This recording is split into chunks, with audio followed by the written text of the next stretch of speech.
What's up, guys? My name is Nathan Long, and I'm going to be reviewing Star Wars: A New Hope.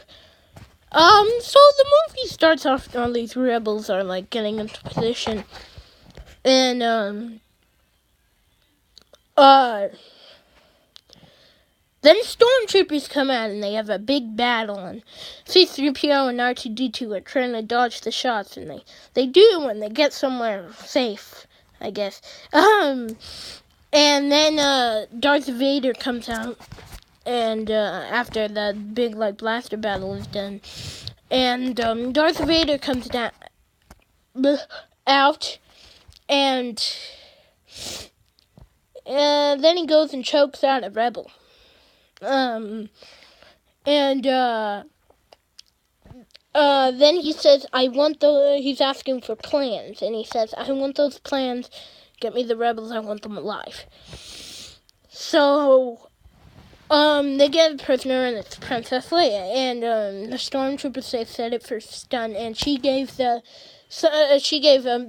message to R2-D2, and R2-D2 has that, and so she kills the stormtrooper, and then they said set it for stun. She kills the stormtrooper, and then they shoot her, and they said set it for stun, so she's not dead. And then C-3PO and R2-D2, they go into a pod, and they go to Tatooine.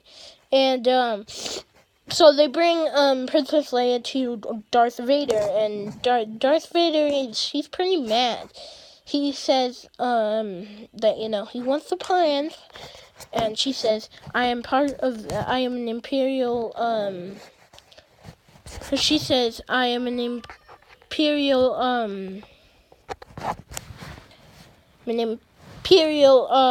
part of the Imperial Senate, and he says, you are part of the Rebel Alliance and a traitor, take her away. So they do. And,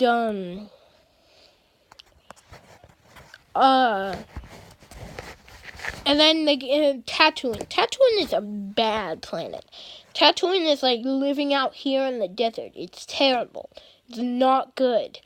But Luke lives there, and Luke doesn't want to be there. He thinks it's terrible there, and he lives with his aunt and uncle, and he gets C-3PO and R2-D2 because the droid gets broken. The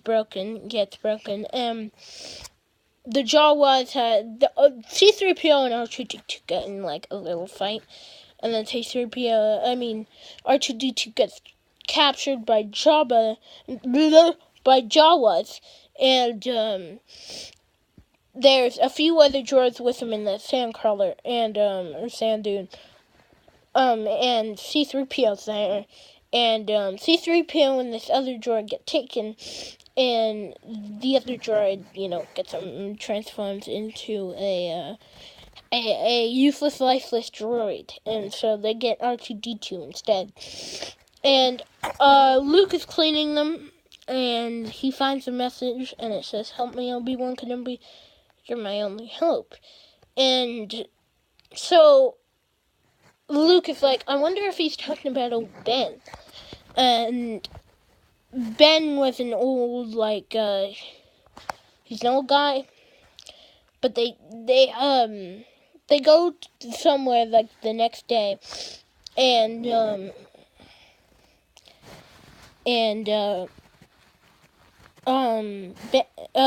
he hears about Obi-Wan from Uncle Owen, and after he hears about him, he goes with C-3PO and R2-D2 somewhere, and one of the sand people come, and they're like, and they knock him out, and then something startles them, a hooded figure. He takes the hood off, and it's Ben Kenobi, and he asks him about Obi-Wan Kenobi, and he's like, that's a name I haven't heard in a long, long time. And Luke said, my uncle says he's dead. Is he dead? And He says, of course he's not dead. It's me. So then you find out that Obi-Wan is spent. And, the cantina scene happens soon after. They talk about stuff and talk about how, Luke is in tune with the Force. He's Force sensitive. And how he needs his help. And they go back somewhere to Aunt Peru and Uncle Owen. And they're dead. They're dead. They're smoked to the bone. They were probably, fired up. And so,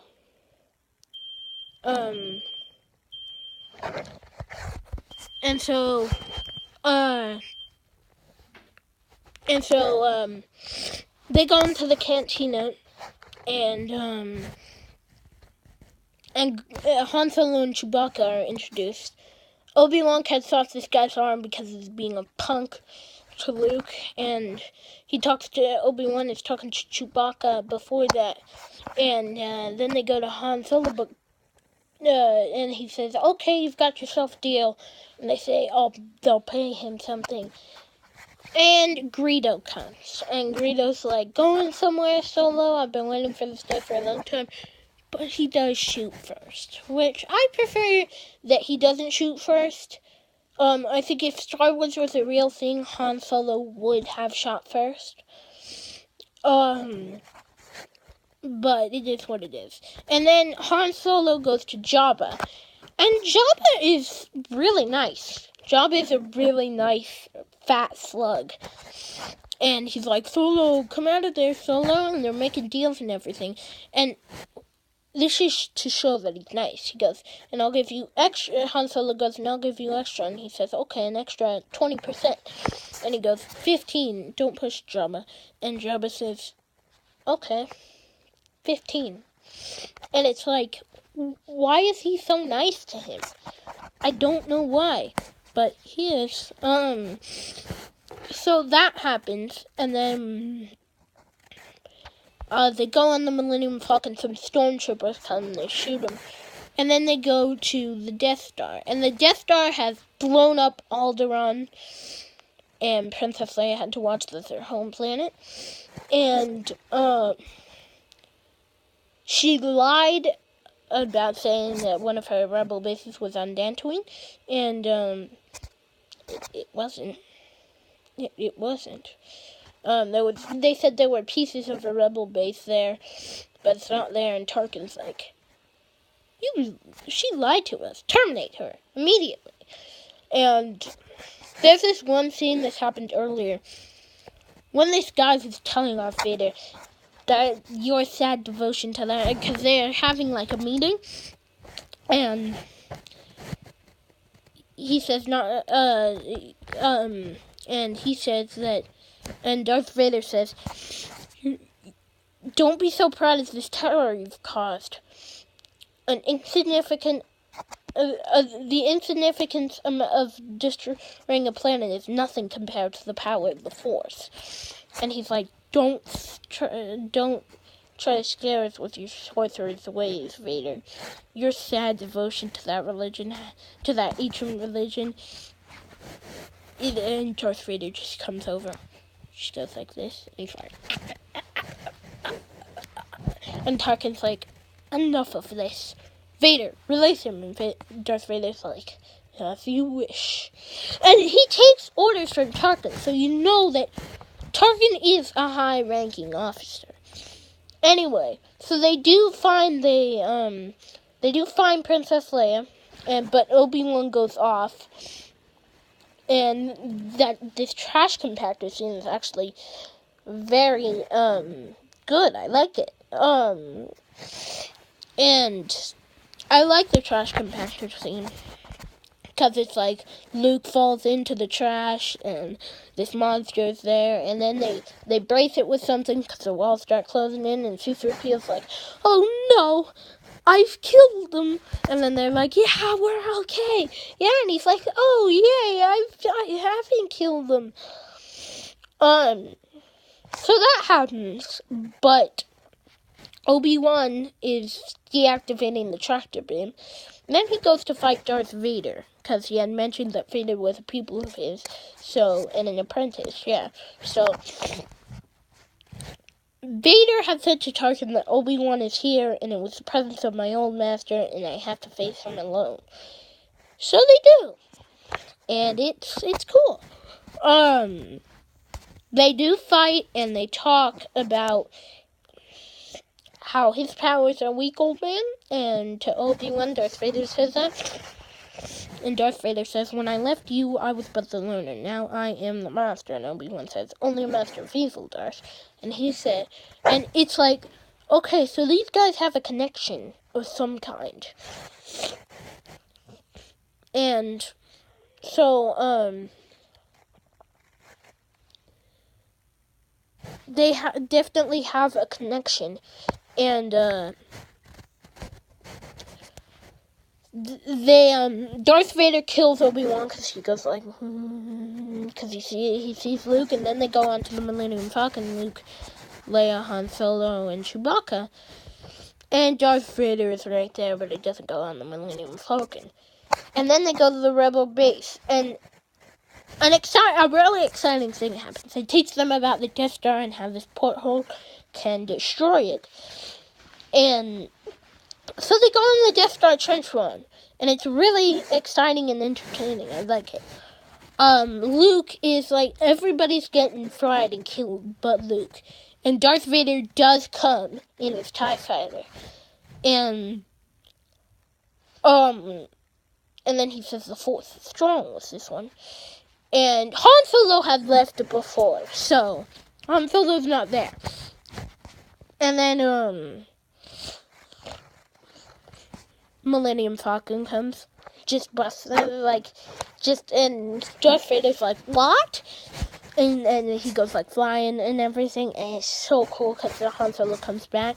He's like, alright kid, let's blow this thing so we can go home. So Luke shoots his thing on his ship, his gun on his ship, into the exhaust pipe.